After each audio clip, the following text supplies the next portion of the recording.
Halo, selamat berjumpa dengan saya Dr. Insinyur Iwayan Jondra, MSI, dalam mata kuliah Etika Profesi dan Kewirausahaan. Kali ini saya akan melatar belakangi kenapa materi ini menjadi penting Anda pelajari.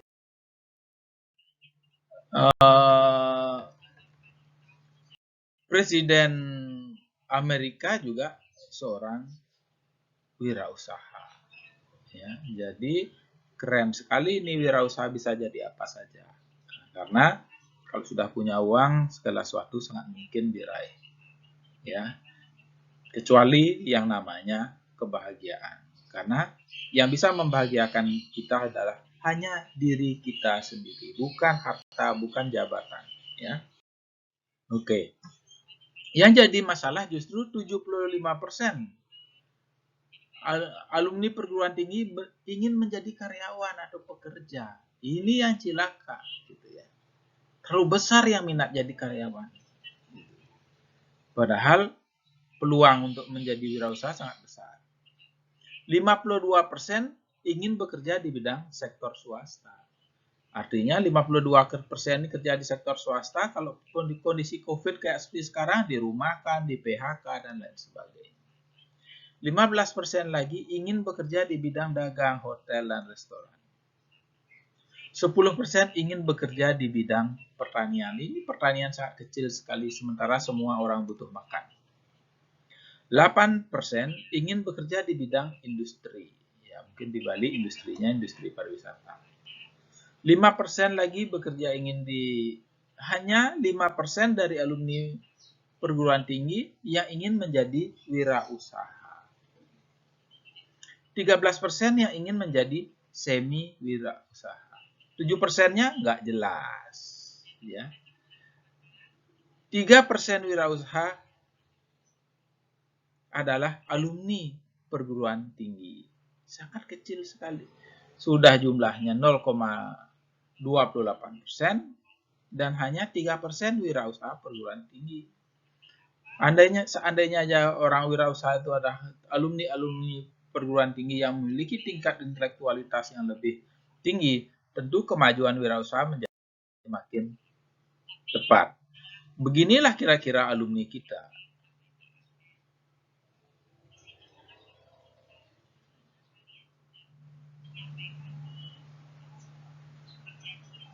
Nah, dari belakang tampak perempuan, ternyata dari depan itu adalah laki-laki. Ya, mau jadi karyawan tidak mempunyai kompetensi untuk menjadi karyawan. Sedangkan mau jadi wirausaha gengsi. Karena statusnya nggak jelas. Sepertinya begitu. Padahal jadi wirausaha enak sekali, mau kerja kapan saja, di mana saja, dan sambil apa saja. Ya, tidak terikat oleh waktu, jam 8 harus bekerja, jam 4 baru boleh pulang. Ya, sedangkan wirausaha sekali. Nah, 5 syarat kepemimpinan yang harus dipenuhi oleh seorang wirausaha adalah Teuku Handayani. Dia harus mampu menjadi motivator dari belakang. Ketika karyawannya maju atau stafnya maju, dia harus terus memotivasinya.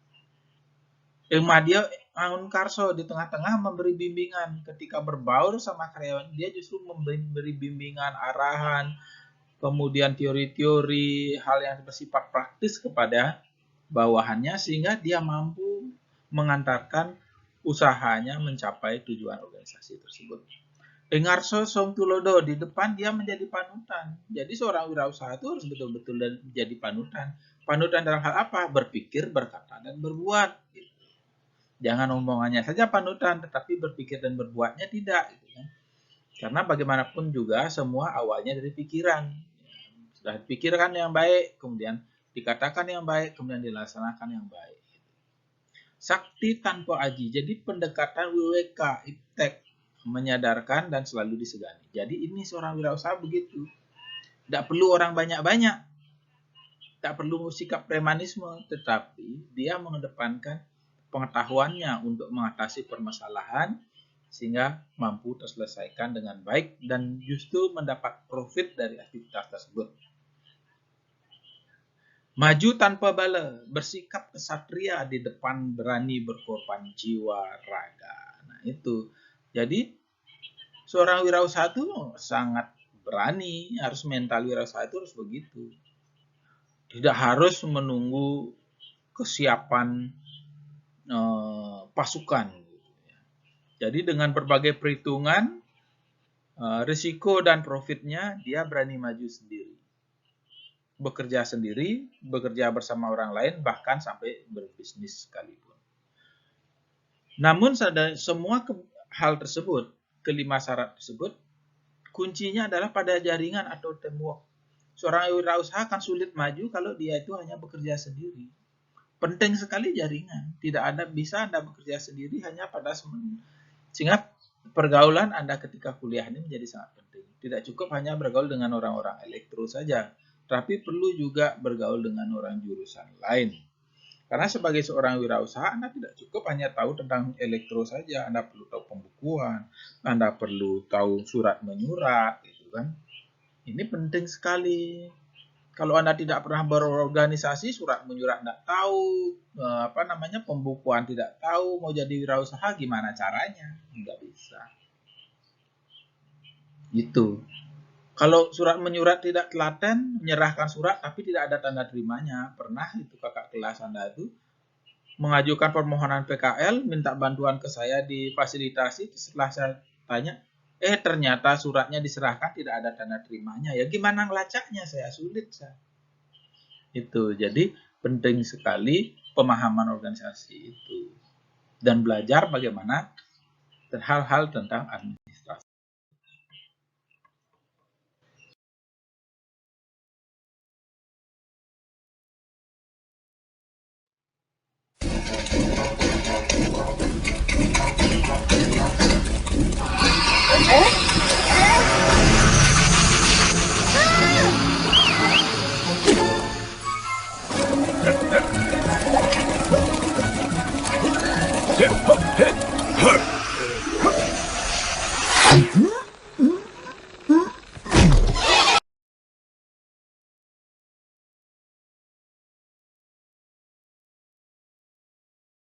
Nah, itu Anda bisa lihat dalam video tadi bahwa penting sekali jaringan itu, kekompakan dalam sebuah tim.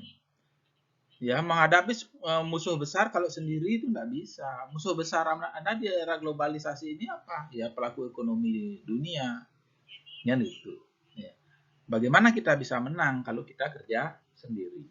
Ya, jadi penting sekali kerja itu bersama tim. Dan ketika Anda jadi komandan, jangan dibiarkan anak buahnya saya bekerja, tapi Anda harus ikut berbaur di dalamnya. Kita Anda tadi lihat komandannya semut itu ikut gabung dalam bola semut itu akhirnya membuat gajah tumbang. Nah, sebagai seorang wirausaha Anda harus punya goal. Ya, apa cita-cita Anda? Karena Bung Karno menyatakan bahwa gantungkanlah cita-citamu setinggi langit, jatuh-jatuhnya kamu jatuh di bintang. Itu. Kalau cita-citanya sudah punya mobil Alphard kayak begini, ya minimal Anda punya mobil Kijang Innova. Gitu. Ya. Itu harus digantung, cita-citanya harus tinggi. Kalau cita-citanya hanya mempunyai NMAX, ya bisa jadi Vario yang tercapai. Kan gitu. Ya. Itu. Bagi seorang wirausaha harus bercita-cita tinggi, punya rumah mewah. Kalau cita-citanya punya rumah tipe 100, nanti jatuh-jatuhnya punya rumah tipe 36. Itu. Jadi seorang wirausaha itu harus punya cita-cita yang besar. Nah, ini. Punya istri cantik. Nah, siapa yang nggak mau? Pasti mau. Mana ada perempuan yang mau melarat? Ya. Itu. Pasti ingin hidup sejahtera, ya. Makanya penting seorang pengusaha itu. Ya. Kalau sudah ada uang, mau beli apa saja bisa. Siapa yang tidak nyaman, gitu kan? Jadi hidupnya senang, tapi kalau Anda bekerja, hidupnya tenang. Masuk jam 8, pulang jam 4. Sisanya leyeh-leyeh di rumah, ya. Ada dari Senin sampai Jumat kerja. Ya, tapi sebagai seorang wirausaha, Anda bekerja bisa dari jam 4, bisa dari jam 5, bisa dari jam 3, selesainya jam 10 malam, ya. Bekerjanya mungkin tidak hanya 5 hari, tetapi justru 7 hari dalam seminggu. Tapi kalau sudah sukses, Anda tinggal diam, tinggal metik hasil saja. Ya. Orang bekerja ke kantor, kita cukup diam di rumah. Ya. Uang mengalir. Sudah bukan kita lagi yang bekerja untuk mencarikan diri kita uang, tapi orang lain yang sudah bekerja untuk mencarikan kita uang. Nah, kalau ini tercapai, ya, rumah mewah, mobil mewah, uang tidak kurang, istri cantik atau suaminya ganteng, ya, jadi hidup itu menjadi bahagia. Kalau bahagia itu namanya dalam istilah Hindunya Jagadhita. Nah, kalau sudah meninggal nanti baru bisa moksa. Ya. Itu jadi harus cita-citanya moksa. Kalau tidak punya uang untuk mencapai itu ya sepertinya sangat sulit. Kalau zaman dulu ceritanya orang mau moksa itu bertapa ke dalam hutan. Sekarang hutan rimba itu adalah di kota. Ya. Di kota. Gitu. Jadi bagaimana kita melawan tantangan-tantangan itu sehingga kita bisa berenang di derasnya gelombang samudera. Nah, kalau kita lihat kuadrannya, jadi hidup itu harus pakai kuadran. Kalau Anda bekerja, Anda di zona 1, ya, di kuadran 1, employee, ya. Anda jungklang-jungkling bekerja, gajinya tetap seperti begitu. Syukur-syukur dapat bonus. Jelek-jelek seperti saat ini bisa di PHK, ya, bisa dirumahkan. Nah, kalau Anda sebagai self-employee, bekerja sendiri, nah ini sudah lepas.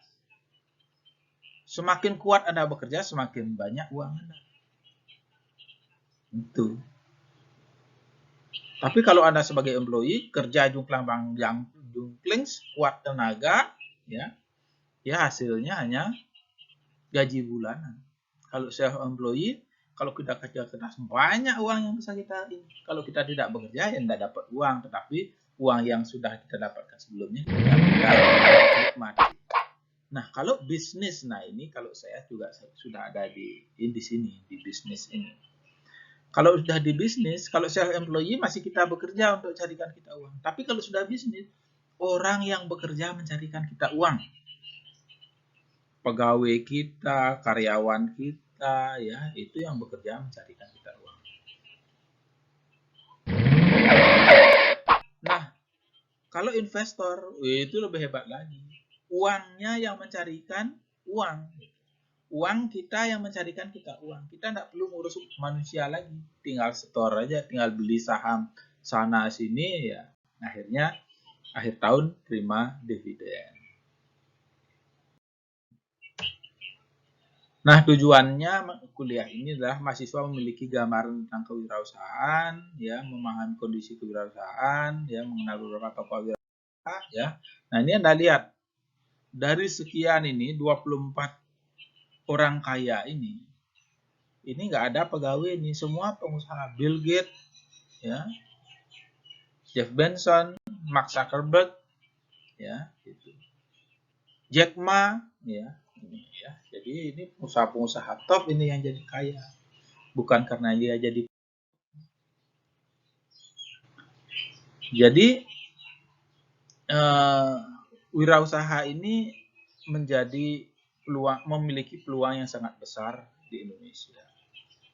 Ya, karena Indonesia ini kaya, kayaannya, alamnya kaya, dan wirausaha juga masih sedikit, izinnya juga masih mudah, ya, masih punya peluang besar untuk menjadi seorang wirausaha. Selama 350 tahun dijajah Belanda, rakyat Indonesia tidak mendapatkan pendidikan yang seharusnya dan peluang untuk berwirausaha ini. Dididik menjadi priayi, ya, mestinya kita harus berani jadi seorang wirausaha sehingga bisa survive. Ya. Nah, sementara pendidikan nasional Indonesia masih berorientasi pada sumber daya untuk mencari kerja sesuai dengan kebutuhan industri. Sedangkan untuk yang wirausaha sangat minim. Ketiga, wajib belajar dimulai pada usia 7 tahun, padahal 95% perkembangan saraf otak terjadi pada usia di tahun. Ada 3 masalah pokok bagi dunia usaha di Indonesia. Mindset entrepreneur yang rendah. Ya. Jadi ini yang menjadi permasalahan di Indonesia sangat lamban, sehingga orang masih tidak berpikir tentang entrepreneur itu, tentang bisnis itu. Padahal itu menjadi idola di Singapura atau di Amerika. Angka kejatuhan bisnis yang tinggi, ya. Nah, jadi ini juga kadang-kadang membuat orang itu trauma. Tapi bagaimana menghitung sehingga kejatuhan itu tidak terjadi? Yang paling celaka adalah konsumen kurang mencintai produk dalam negeri. Itulah yang saya hadapi ketika saya mengembangkan tekap isolator. Material jaringan distribusi tegangan menengah yang selama ini semuanya impor, tidak ada produksi dalam negeri. Akhirnya datang tekap isolator yang buatan dalam negeri, jadi diragukan apa benar ini produksi orang Indonesia ini bisa dipergunakan dengan itu. Nah, kalau kita lihat gambaran umum dunia usaha di Indonesia, ya banyak sekali peluang usaha di Indonesia, apalagi yang baru membuka usaha wirausahanya 0,28%, masih banyak sekali. SDM melimpah gitu ya, banyak manusianya. Aturan yang masih belum ketat sehingga mulai usaha tidak perlu rumit. Segmen pasarnya selalu ada karena jumlah penduduk yang begitu besar. Nah, pasar yang gila, status dan gengsi sebagian masyarakat adalah kelompok yang membeli produk karena status dan gengsi meskipun harganya mahal. Ini banyak sekali orang membeli produk bukan karena kebutuhan, tapi karena keinginan. Justru bagi seorang wirausaha ini menjadi sebuah peluang. Ini jadi Jimbaran, ya. Itu. Jadi karena saya peduli pada orang, akhirnya punyalah saya teliti saja, oh ternyata ini masalahnya. Maka saya akhirnya rancang tekap isolator itu. Jadi bisnis saya. Nah, kewirausahaan itu seperti apa ya? Itu. Jadi kewirausahaan itu harus ditunjang oleh sifat wirausaha. Ya. Kalau sudah mempunyai mental kewirausahaan, Anda akan menjadi seorang wirausaha. Seorang wirausaha itu akan menunjang pencapaian tujuan atau kinerja organisasi atau perusahaan secara prima. Nah, jika Anda sebagai seorang memiliki kewirausahaan yang baik, maka Anda bisa juga bekerja dengan mental wirausaha. Misalnya jadi pegawai PLN, tapi mental wirausaha. Selalu berusaha mencari terobosan untuk kemajuan PLN atau kemajuan kontraktor. Siapa tahu Anda menjadi gawainya PT Andi Putra gitu ya. Bagaimana Anda berpikir inovatif sehingga ada hal-hal baru sehingga PLN atau PT Andi Putra menjadi semakin maju. Nah, kalau ini dilakukan, maka kinerja pegawai itu menjadi bagus ya. Kalau kinerja pegawai itu bagus, maka kinerja organisasi akan menjadi prima. Ya, itu. Jadi penting sekali kewirausahaan dalam kita sehari-hari. Mungkin itu yang bisa saya sampaikan pada kesempatan kali ini. Terima kasih atas perhatiannya. Saya tutup dengan Parama Santi. Om Santi Santi Santi Om.